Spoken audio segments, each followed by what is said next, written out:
Good morning. My name is Heidi Dixon, and I'm a chaplain for Illumin Health, and our mission is to light the way and make the most of what is.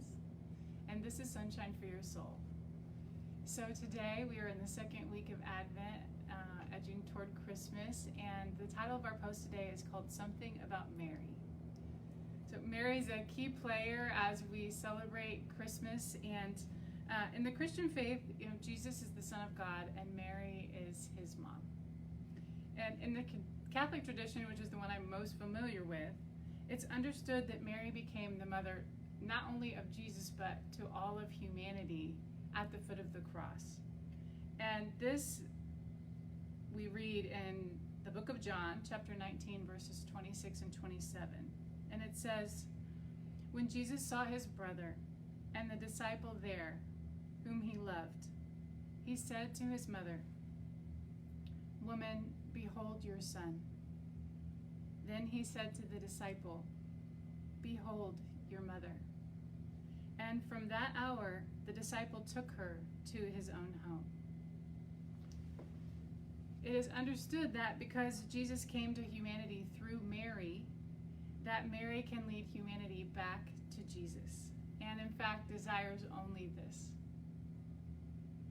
Prayers to Mary, as you might hear of, are actually requests for her to pray for them.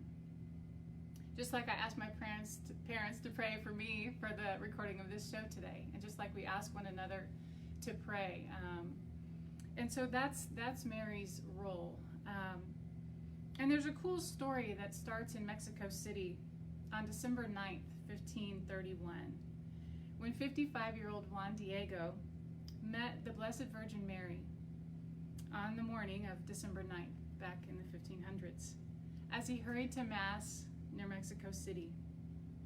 She told him she wished to have a church built for her son and to be acknowledged as his mother. But the local bishop deflected the Virgin's request.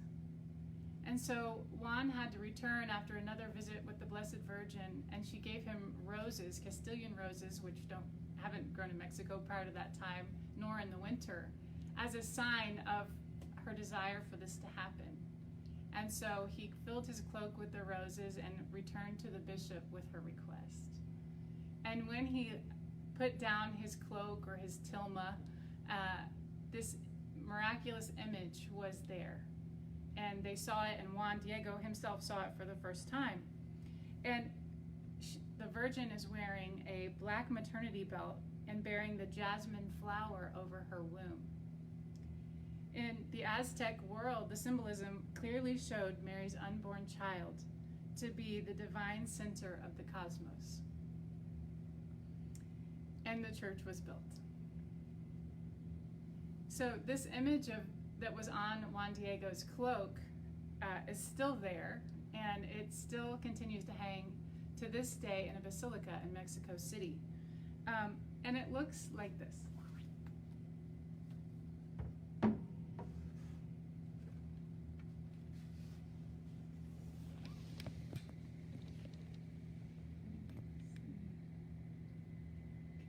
You can see her black belt.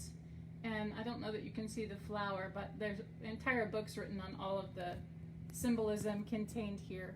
She's standing on the moon and robed in the stars. But the Aztecs would know that she was pregnant, apparently, by this belt. And I have this image because I got it in the mail yesterday from a dear friend named Jesus who lives in Mexico City and who I met last year on a trip there to visit the basilica where this image hangs and other cathedrals and holy sites in Mexico. And he was our tour guide. And he was fabulous. And he told me he was sending something in the mail, but I didn't know it was going to be this. And so I just wanted to share it with you today. I learned in my time in Mexico City, having never been to so many holy places in one time, at the end of the trip, I confirmed a suspicion that I've had about myself for a long time. And that was, even being in all of those holy places, the place I most readily find God is in other people. And that's one of the reasons being a chaplain is so great, because you get to meet a lot of different people from a lot of different walks of life who believe a lot of different things. And it's my joy to do that. And on this trip, I most readily found God in Our Lady of Guadalupe, as she's called, and in Jesus. Jesus was eager with a smile. He tended to our every want and need, making sure we had everything that we needed, and called us friends throughout.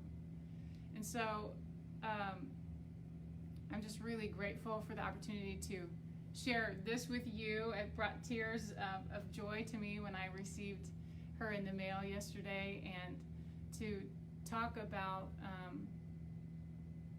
Jesus, the reason for the season, as in Christmas time. And if you're not a Christian, I hope this kind of can maybe fill in a little bit about what's the big deal, what are they even talking about, and we can celebrate that together. I would like to sing What Child Is This for you today. We had another singer lined up for you, but it didn't work out, and so you get me again.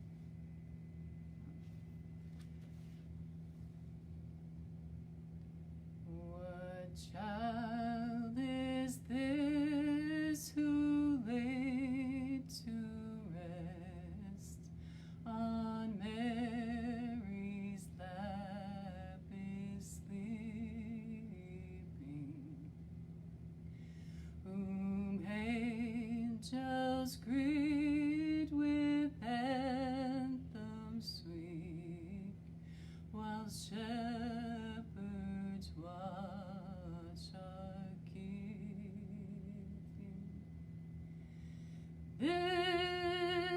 This is Christ, the King, whom shepherds guard and angels sing. Haste, haste to bring him, Lord, the babe, the Son of Mary.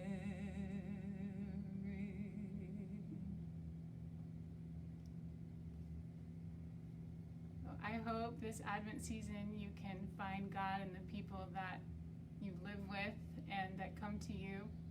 And I hope that you can find a friend in Mary, especially as a mother, if you find yourself in need of one.